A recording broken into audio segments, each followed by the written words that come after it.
Marco et Jean-Claude sommes fort heureux de te présenter Près de la croix. Nos références se trouvent dans le livre de Jean, chapitre 19, les versets 23 et 24, et Nombre 24, les versets 1 à 4. Avant d'aborder ce thème, recherchons la présence de l'Éternel à travers la prière. Notre Seigneur et notre Dieu, notre Père, nous te bénissons pour le bonheur de te connaître. Nous te rendons grâce et gloire, car tu as dit que tu es avec nous tous les jours jusqu'à la fin du monde. Merci Seigneur. Alors que nous aborderons un thème intéressant, fondamental, nous réclamons les directives du Saint-Esprit afin qu'il nous conduise dans toute la vérité, nous t'en prions. Au nom de Jésus et pour ta gloire éternelle. Amen. Nous avons pris le temps de voir le psaume 23 qui nous rapporte la mission de Dieu à l'endroit de celles et ceux qui l'ont accepté comme berger. Note bien que le psaume 23 débute ainsi: L'Éternel est mon berger. Cela sous-entend qu'il existe d'autres bergers, mais je n'ai pas besoin de les connaître. J'ai seulement besoin de connaître l'Éternel, qui est mon berger. Et nous avons bien compris que le verset 1 résume tout ce qu'un berger fait pour son troupeau. Aujourd'hui, nous allons découvrir quelque chose de fondamental. Rappelle-toi que le thème de ce mois, c'est les personnes âgées. Nous allons au livre de Jean chapitre 19. Jésus a été arrêté, emmené manu militari vers les sacrificateurs qui avaient déjà comploté, payé de faux témoins pour le condamner. Ensuite, on l'a transféré d'Hérode à Pilate, et Pilate qui, en écoutant Jésus, a compris que c'était un homme innocent. Cela sautait aux yeux. Mais devant ce peuple surexcité, dans lequel se trouvaient des démons qui, sous forme humaine, incitaient les gens à crier « Crucifie-le et que son sang retombe sur nous et sur nos enfants !» À maintes reprises, il tenta de leur dire « Mais il n'a rien fait cet homme. Bon, je lave mes mains, je ne suis pas responsable. » Et il a lavé ses mains.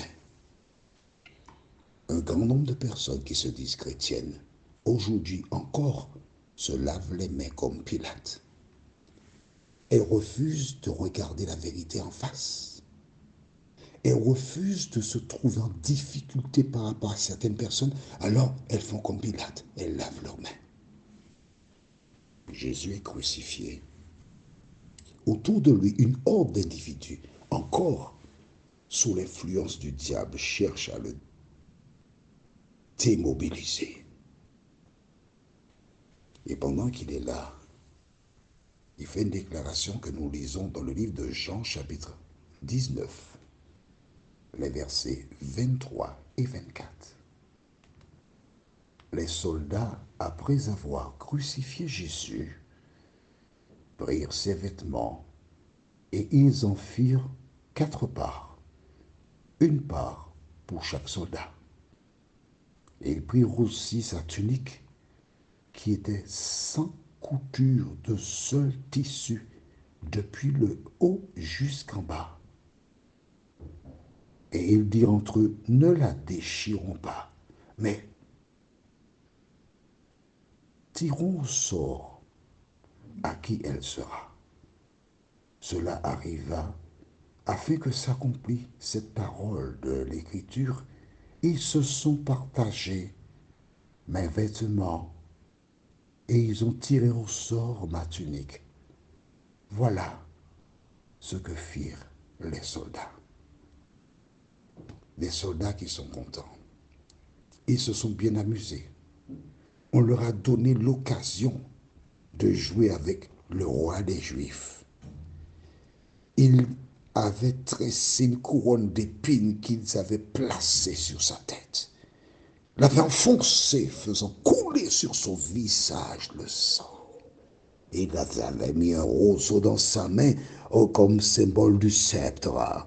Et il s'était incliné, prosterné devant lui. Salut, roi des Juifs. Il s'amusait gaiement, gaiement. À travers toutes ces actions, le diable les poussait à insulter Jésus.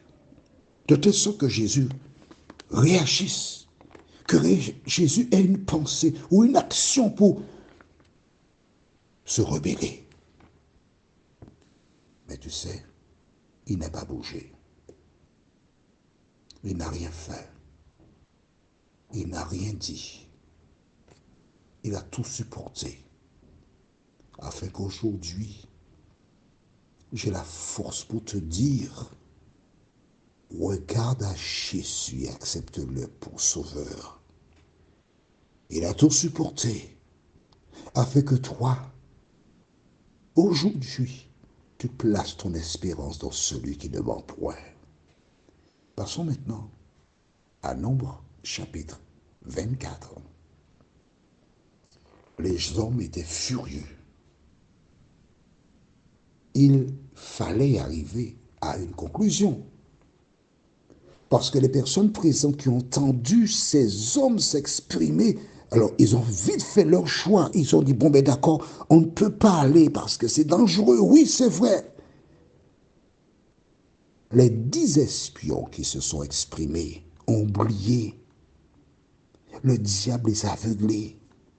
Jusqu'à présent, l'Éternel a été avec nous.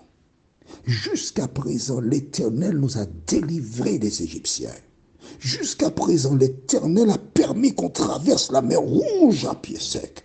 Jusqu'à présent, l'Éternel a permis qu'on traverse le Jourdain à pied sec. L'Éternel a toujours fait des miracles pour son peuple. Jusqu'à présent, on se rappelle comment les murailles de Jéricho sont tombées lorsque le peuple a simplement marché autour de la ville de Jéricho. Jusqu'à présent, l'Éternel a toujours gardé sa parole. Ah, j'avais oublié que j'échange avec toi et que je ne prêche pas. Mais parfois, tu sais, ça revient. Chasser du naturel, il revient au galop. Ils avaient tout oublié. Et ils se fiaient à ce qu'ils avaient vu. Toi qui m'écoutes, je t'invite à tout oublier, mais à bâtir tes convictions que sur la parole de l'Éternel. L'Éternel a dit, je vous donne le pays. Il a dit, je le crois. Lisons donc au chapitre 14, les versets 1 jusqu'au verset 4. Toute l'assemblée éleva la voix et poussa des cris, et le peuple pleura pendant la nuit. Tous les enfants d'Israël murmurèrent contre Moïse et Aaron, et toute l'assemblée leur dit, que ne sommes-nous morts dans le pays d'Égypte, ou que ne sommes-nous morts dans le désert? Pourquoi l'Éternel nous fait-il aller dans ce pays où nous tomberons par l'épée, où nos femmes et nos petits-enfants deviendront une proie? Ne vaut-il pas mieux pour nous retourner en Égypte. Et ils se dirent l'un à l'autre, nommons un chef et retournons en Égypte. Et là, le diable a applaudi. Mais c'est exactement ce que je veux. C'est ce que j'ai toujours voulu. Vous garder dans le péché, vous garder dans l'esclavage, vous empêcher de bénéficier de ce que l'Éternel a préparé pour vous. Vous, mes enfants, bravo, bravo, triple bravo, mes enfants. Enfin, je vous reconnais.